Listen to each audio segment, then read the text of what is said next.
Bang Demon di sini, kembali lagi di channel Bumi Datar. Pada kesempatan kali ini, kita akan membahas sebuah cerita dengan setting tahun 1800-an atau tepatnya di akhir tahun 1800-an. Kisah ini atau cerita ini berkisah tentang seorang wanita yang mengamalkan ilmu hitam demi kehidupan yang abadi, di mana ia bersekutu dengan jin atau setan dan juga menumbalkan manusia demi keabadian. Dan bagaimana kisahnya? Mari kita bahas di channel Bumi Datar.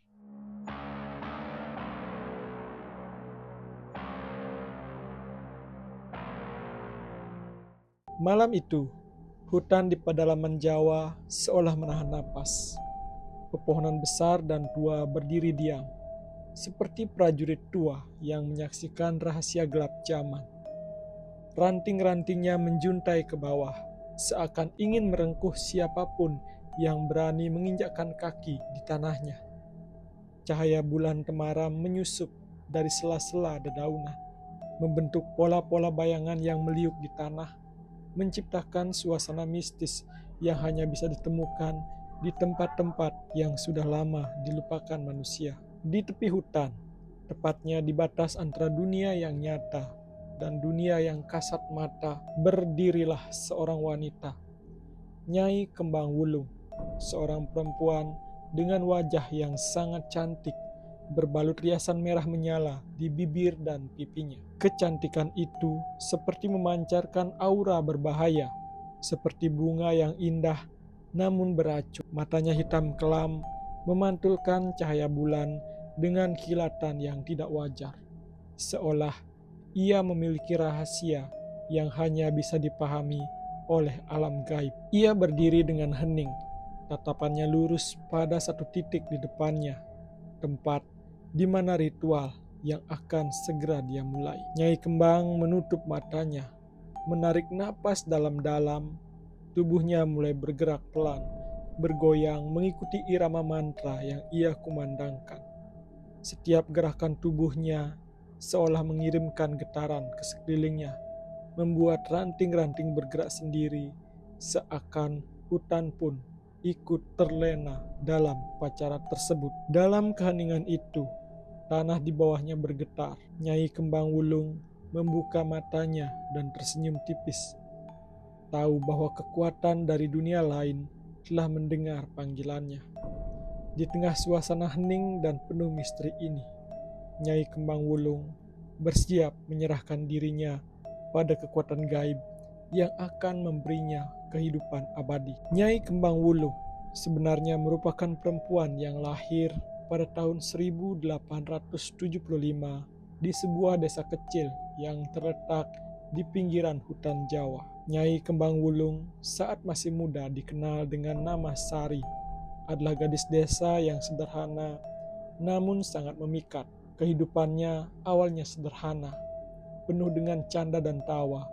Ia hidup bersama keluarganya di desa, bekerja membantu orang tuanya di ladang, dan sering terlihat berjalan di antara bunga-bunga liar di pinggir desa.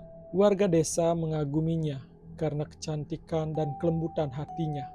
Dan meskipun Sari sering terlihat riang, ada pesona dalam dirinya yang membuat setiap orang yang menolehnya merasa kagum. Matanya bersinar cerah, seolah menyimpan kilau bintang, sementara suaranya yang lembut membawa ketenangan bagi siapapun yang mendengarnya. Kabar tentang kecantikan dari Sari pun tersebar jauh, hingga sampai ke telinga seorang bangsawan kaya dari kota. Bangsawan itu adalah seorang pria tua yang terbiasa mendapatkan apa yang diinginkannya, dan ia pun sangat tertarik untuk memiliki Sari. Suatu hari, ia datang ke desa dengan iringan pengawalnya dan mendapati Sari tengah mengumpulkan bunga di tepi sungai. Mata pria itu berbinar saat melihat Sari, dan tanpa basa-basi ia mendekatinya. Bangsawan itu menawarkan keluarga Sari kekayaan yang tak pernah mereka bayangkan, meminta agar Sari dijadikan istrinya. Keluarga yang sederhana itu tak punya banyak pilihan, dan akhirnya menyerahkan Sari pada bangsawan tersebut. Pada awalnya, Sari merasa terkejut dan bingung, namun ia mencoba menerima nasibnya dengan penuh ketabahan.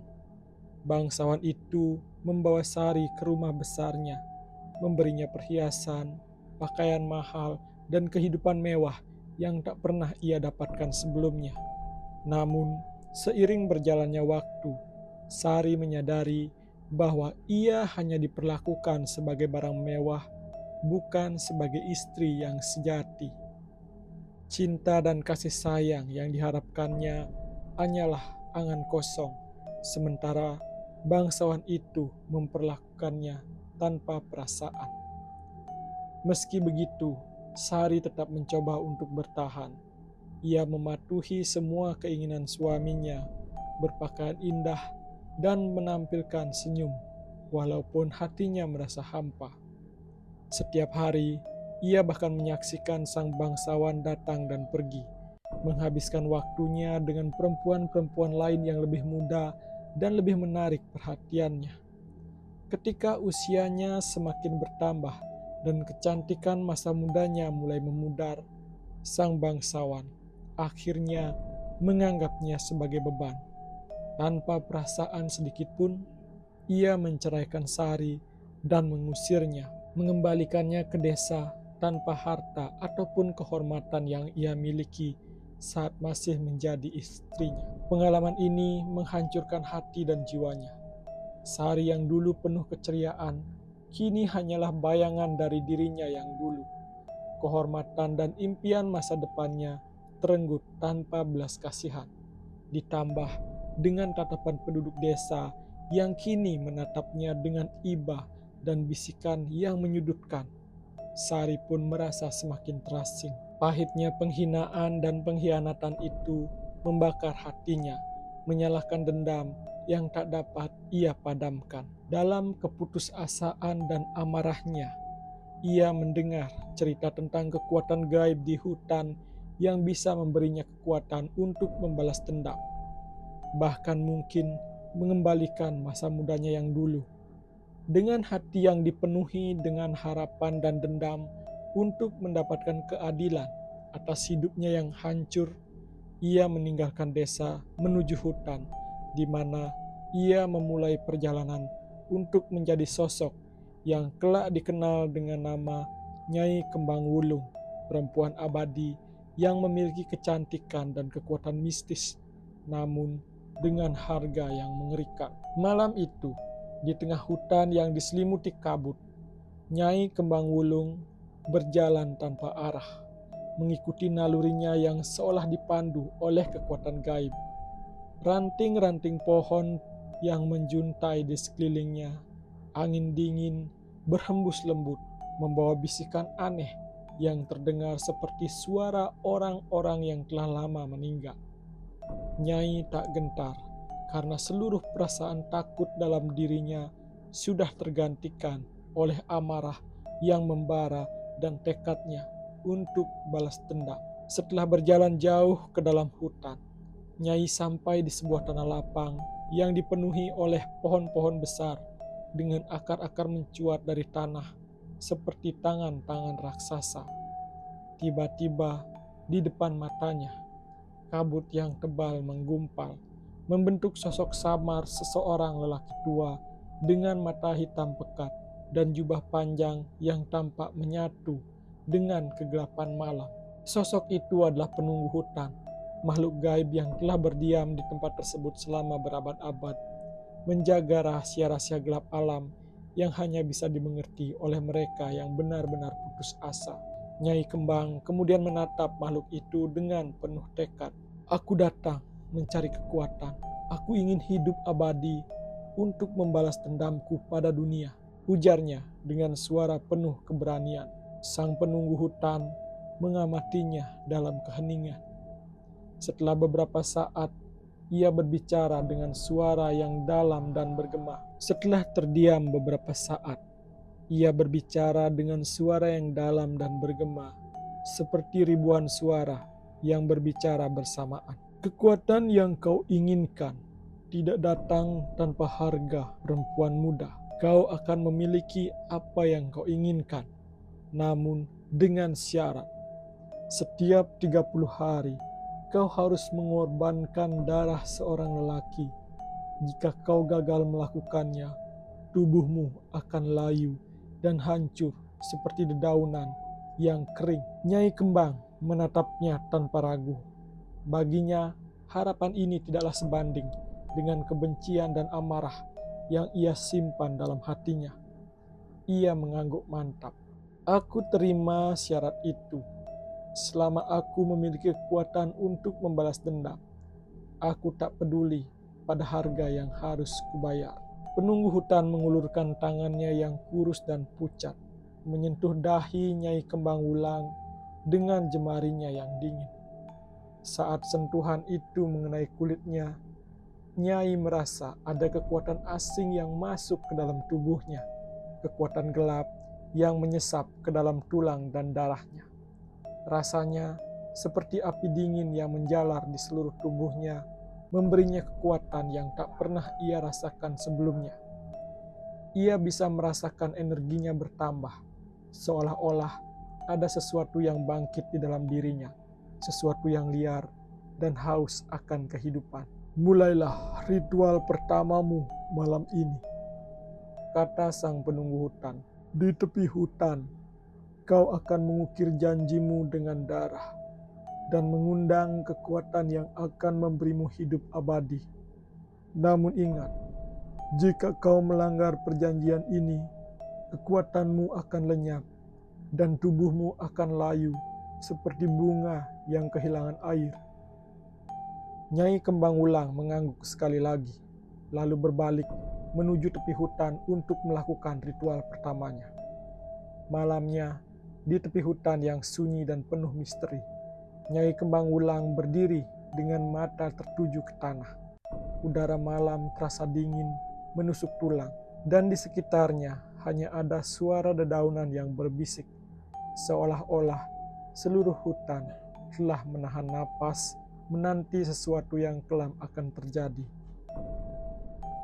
Nyai Kembang mengenakan kain merah darah yang berkibar lembut di terpa angin, memancarkan kecantikannya yang hampir tak nyata. Namun sorot matanya tak lagi sehalus gadis desa dulu. Tatapannya dipenuhi oleh tekad dan kekuatan dendam yang mendidih. Di depannya sesajen yang telah ia susun rapi, kelopak bunga merah, dupa hitam, dan buah segar dari hutan terletak di atas tanah. Aroma dupa yang menyala mengepul, membaur dengan udara malam, menyebarkan aura mistis yang kian mempertegas kesakralan ritualnya. Nyai Kembang Wulang mulai melangkah ke tengah lingkaran sesajen. Kakinya menyentuh tanah dengan lembut, lalu ia mulai bergerak. Tubuhnya mengikuti irama dari sebuah tarian yang melambangkan perjanjian dengan alam gaib. Sambil menari, Nyai melantunkan mantra kuno yang diajarkan oleh sang penunggu hutan. Suaranya rendah dan dalam, berirama seperti bisikan dari dunia yang tak kasat mata. Mantra itu bercerita tentang janji antara dirinya dan kekuatan gelap, tentang pengorbanan dan kehidupan yang tak lagi terikat waktu. Kata-katanya berulang-ulang, menciptakan gema samar yang seolah disambut oleh suara angin dan pepohonan di sekitarnya. Ia mengangkat tangannya dan di bawah cahaya bulan yang samar, ia mengeluarkan pisau kecil yang ia bawa dari desa. Pisau itu tajam dan dingin, terpantul sinar bulan dengan kilau yang tajam. Dengan tanpa ragu, Nyai Kembang Wulang menggoreskan pisau tersebut di telapak tangannya. Darah merah segar mulai mengalir dari lukanya, menetes ke bawah. Setiap tetes deras seolah memberi napas bagi tanah di bawahnya, menciptakan simbol kuno yang hanya bisa dibaca oleh alam gaib. Nyai Kembang Wulang kemudian berlutut, menekan telapak tangannya yang terluka ke arah tanah, membiarkan darahnya menyatu dengan bumi. Ia berpisik, "Aku berjanji kepada kekuatan alam ini, pada kegelapan yang menyeliputi dunia, untuk memenuhi syarat yang telah ditetapkan. Setiap bulan, aku akan memberikan darah demi kekuatan ini untuk mempertahankan hidup abadi yang kau berikan. Seketika itu, getaran halus terasa menjalar dari tanah, mengalir ke tubuh Nyai Wulang, menjalar ke tubuh Nyai Kembang Wulang. Rasa dingin menyelimuti dirinya, menyusup hingga ke tulang, diiringi oleh bisikan dari kekuatan gaib yang kini memenuhi tubuhnya. Perlahan, rasa dingin itu berubah menjadi kehangatan yang luar biasa, mengisi setiap pembuluh darah, setiap urat nadi, hingga ia merasa seolah-olah tubuhnya terbakar dari dalam oleh kekuatan yang tak terbendung. Seluruh tubuhnya bergetar, napasnya tersengal, dan ia merasa sedang menyatu dengan alam di sekitarnya. Nyai Kembang merasakan perubahan itu. Rasa sakit yang membakar itu perlahan memudar, digantikan oleh kekuatan yang baru. Kulitnya terasa lebih halus, napasnya lebih ringan, dan darahnya mengalir seperti air dingin, memberi sensasi keabadian yang baru ia rasakan. Ia tahu tubuhnya kini tak lagi terikat oleh waktu. Ia telah menjadi makhluk abadi. Dengan langkah yang mantap, Nyai Kembang Wulang kemudian bangkit dari tanah, berdiri tegak di bawah sinar bulan. Mata merahnya berkilat, penuh kekuatan dan dendam yang siap ia lepaskan pada dunia. Mulai saat itu, ia bukan lagi gadis desa yang tak berdaya. Ia adalah Nyai Kembang Wulung, sosok abadi yang hidup dalam bayang-bayang malang. Usai melakukan ritual tersebut, Nyai Kembang kembali ke desa dengan penampilan yang begitu memikat. Wajahnya kini lebih cantik dari sebelumnya, seolah-olah memiliki daya tarik yang tak mungkin ditolak oleh siapapun yang melihatnya. Wajahnya bersinar di bawah bayangan rembulan, dan setiap gerakan tubuhnya seperti menghipnotis mereka yang menyaksikan. Para lelaki yang melihatnya seolah terkena sihir, tidak bisa melepaskan pandangan mereka dari sosok Nyai Kembang Wulung yang berbalut kain halus berwarna merah. Dengan kecantikan dan pesona yang kini diperkuat oleh ilmu hitam, Nyai Kembang Wulung mencari mangsa pertamanya, seorang pria muda yang pernah mengkhianatinya. Lelaki itu dulu adalah teman masa kecilnya, orang yang pernah ia percaya, namun mengkhianatinya dengan cara menceritakan cerita aib yang mempermalukannya di seluruh desa. Nyai Kembang tahu bahwa lelaki itu yang kini telah tumbuh menjadi seorang pemuda gagah tak akan mampu menolak pesonanya. Nyai pun mulai mendekatinya secara perlahan, bertingkah seolah-olah ia hanyalah wanita asing yang sedang singgah di desa.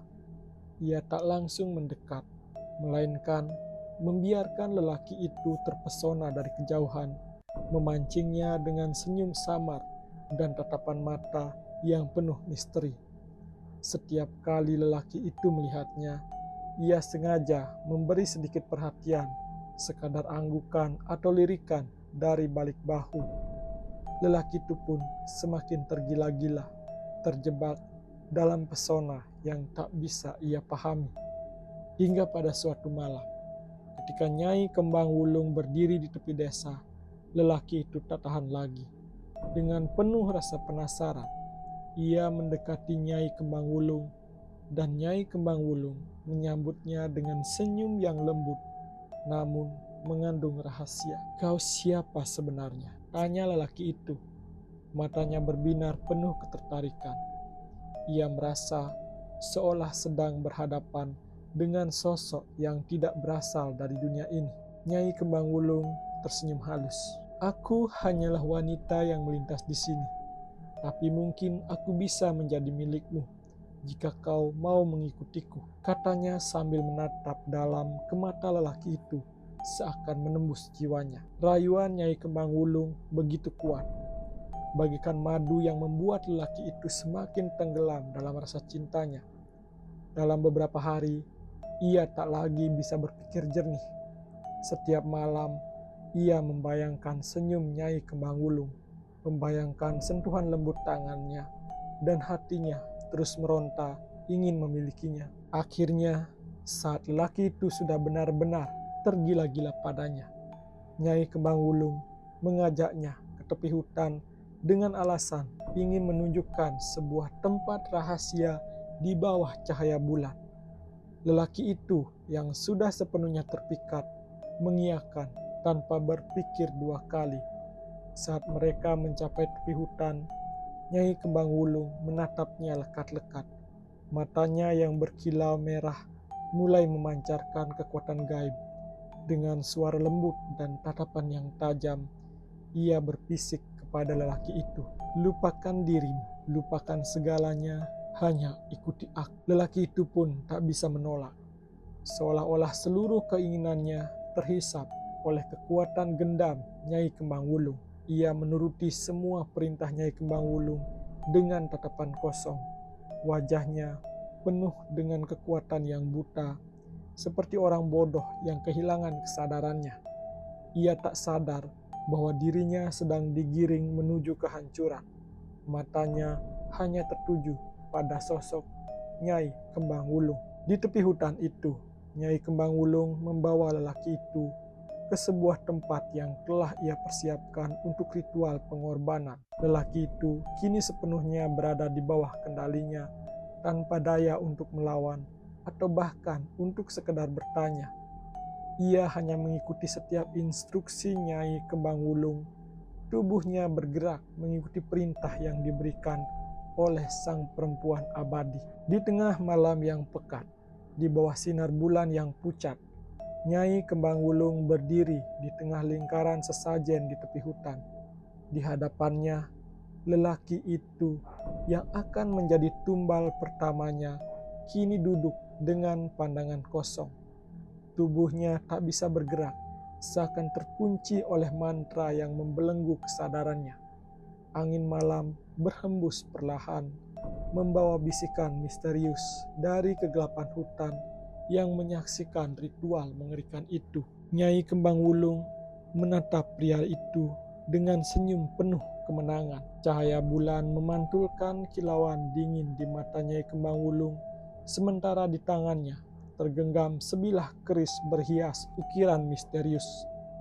Keris itu berkilat tajam, seperti menantikan saatnya menembus daging dan mengalirkan darah segar sebagai persembahan bagi kekuatan gaib yang kini menjadi bagian dari hidupnya.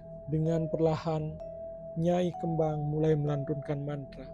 Suaranya rendah dan menggema, memenuhi udara malam dengan getaran yang menusuk. Tangan kirinya terangkat ke atas, sementara keris di tangan kanannya diarahkan ke jantung lelaki itu. Ia menatap wajah lelaki tersebut, lelaki yang dulunya pernah mengkhianatinya. Kini ia berdiri sebagai pemegang takdir lelaki itu, siap mengambil nyawanya untuk mempersembahkannya demi keabadian. Dengan darahmu, aku perpanjang hidupku. Dengan nyawamu, aku perkuat diriku. Bisiknya, suaranya penuh keheningan dan mematikan. Tanpa ragu, Nyai Kembang Wulung menusukkan keris itu tepat ke jantung pria atau lelaki yang ada di depannya. Lelaki itu tak sempat mengeluarkan suara, hanya tubuhnya yang tersentak sejenak sebelum darahnya mulai mengalir deras dari luka di dadanya. Nyai Kembang Wulung kemudian memiringkan tubuh lelaki itu sedikit, membiarkan darahnya menetes ke tanah, menyatu dengan bumi sebagai bagian dari persembahan gelap yang telah ia janjikan kepada kekuatan gaib. Saat darah mulai meresap ke tanah, aura hitam perlahan muncul, menyelimuti Nyai Kembang Wulung dan lingkaran tempatnya berdiri.